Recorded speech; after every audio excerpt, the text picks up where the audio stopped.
Servus aus dem Wunderland.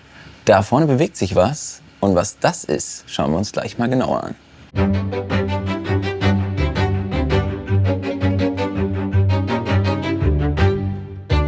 Vielleicht habt ihr das mitbekommen, wir sind gerade ganz groß dabei, die Anten aufzubauen. Und natürlich müssen in den Anten auch 1, 2 Knopfdrücker eingebaut werden, sonst wäre es ja irgendwie ein bisschen langweilig. Wir haben überlegt, ja, irgendwas mit Lamas wäre doch lustig.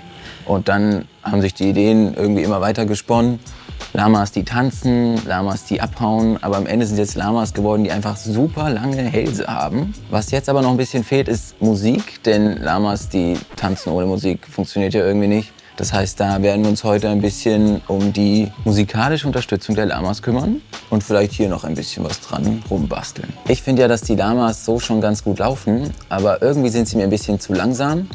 Und deshalb habe ich überlegt, dass wir einfach mal einen schnelleren Motor einbauen und schauen, ob das dann besser aussieht. Ich habe auch schon einen etwas schnelleren rausgesucht und schon ist er draußen. Ja, das ist der neue Motor, der ist jetzt einfach ein bisschen schneller. Hier ein bisschen an Kabelsalat rumfingern. So. Ja, wenn das mal nicht tanzende Lamas sind, das gefällt mir um einiges besser. Ich habe euch ja noch gar nicht erklärt, wie die Mechanik von dem Knopfdrücker funktioniert. Also, da bin ich eigentlich ganz stolz drauf, da starten wir jetzt mal rein. Die Lamas sind 3D gedruckte lange Hälse quasi und oben ist dann nur noch ein kleiner Kopf. Man kann die auch eigentlich so nach oben ziehen. Und die Lamas sind unten über kleine Stahlstifte mit einer Edelstahlwelle verbunden. Und die gleitet super gut in diesem gleitfähigen Kunststoff. Angetrieben wird alles über einen Motor mit einer sehr guten Übersetzung, weil die Lamas nach oben und nach unten zu bewegen ist schon etwas schwergängig, es ist etwas Reibung da.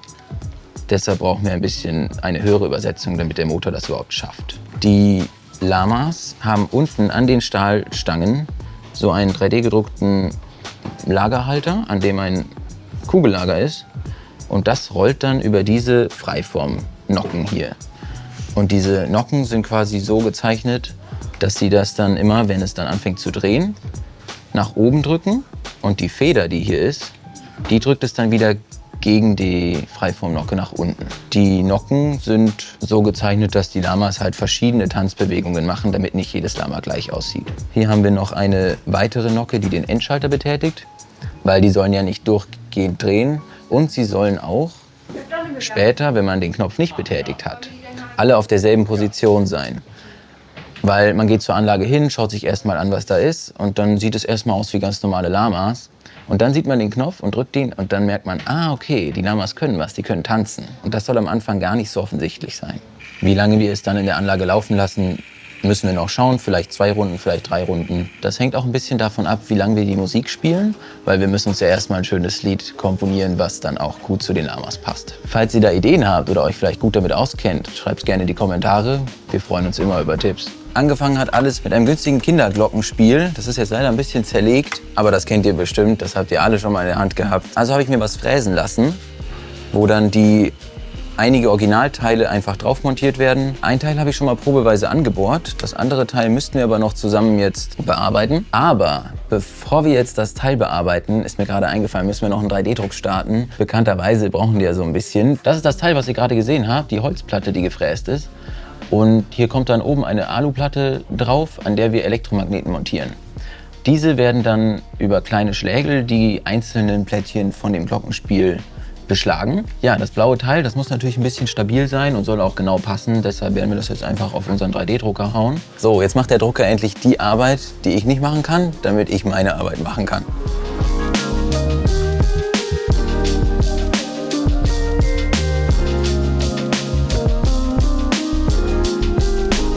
Damit die Schrauben dann am Ende schön in dem Teil versinken, werden wir es jetzt noch mit einem Senker etwas tiefer machen, damit die Schrauben dann schön reinpassen.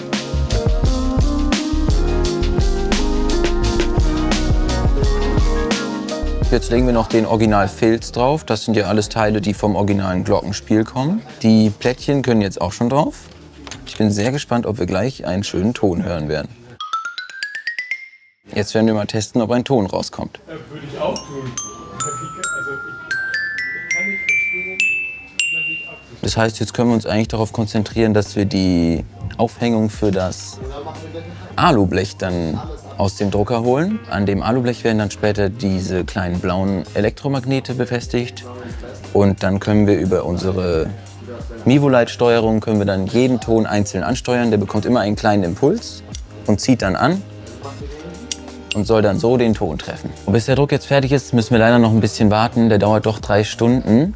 In der Zeit kann ich aber mal kurz zeigen, wie wir denn die Lamas eigentlich gemacht haben. Ich habe Lamas in Blender am Computer gezeichnet und modelliert und sie dann angemalt. Und ich kann euch ja mal zeigen, wie das so ungefähr aussieht. In dem Fall haben wir hier jetzt einfach ein Standard-Lama. Vorhin habt ihr das auf dem Knopfdrücker gesehen. Es hatte aber eine andere Farbe. Es war nämlich das Giraffen-Lama, das sich einfach als Giraffe getarnt hat. Wir haben hier auch noch 2 Lamas, die tragen Kopfbedeckungen. Vielleicht schon mal davon gehört. Und was ja auch lustig war, haben wir uns gedacht, eine Piñata, da das ja doch auch sehr zu Südamerika passt. Und wir haben auch noch ein Lama mit einer Krone. Hat vielleicht auch Ähnlichkeiten mit Figuren aus dem Kinderfilm, aber das ist absolut nicht beabsichtigt gewesen. Jetzt warten wir noch auf den Druck und dann geht es auch endlich weiter und dann können wir auch testen, ob das 3D-gedruckte Teil wirklich passt, so wie ich es mir gedacht habe. Eine Ewigkeit später. Der Drucker ist fertig und jetzt kommt das Beste am 3D-Drucken, nämlich den ganzen Kladderadatsch von der Druckplatte runterholen.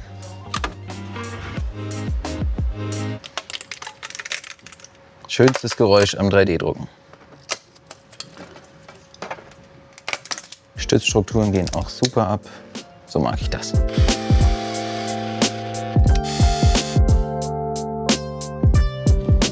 Die Halter und die Aluschiene sind jetzt mal so weit fixiert. Und ich muss sagen, ich bin sehr überrascht, wie gut es dann funktioniert hat.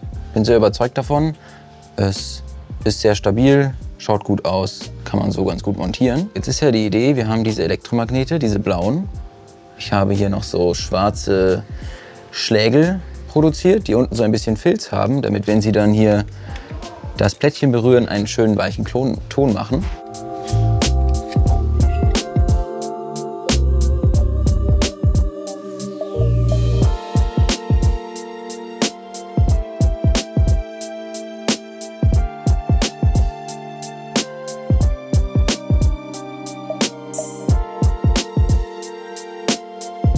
Unser Teil ist fertig, das müssen wir jetzt nur noch entgraten und dann können wir es montieren. Ich habe auch noch mal alle Schubladen bei uns durchsucht. Wir haben leider nur noch diesen einen Elektromagneten, den wir hier haben. Wie gesagt, ist bestellt, aber wenigstens können wir es jetzt testen, ob das überhaupt funktioniert. Jetzt machen wir mal ein bisschen Strom drauf. Jetzt habe ich natürlich keine Mivolite, die mir das ansteuert, weil wir das Programm natürlich noch nicht geschrieben haben, aber testweise können wir vielleicht mal... Für den ersten Ton bin ich wirklich begeistert. Habe ich nicht erwartet, dass wir das gleich so gut hinbekommen, aber...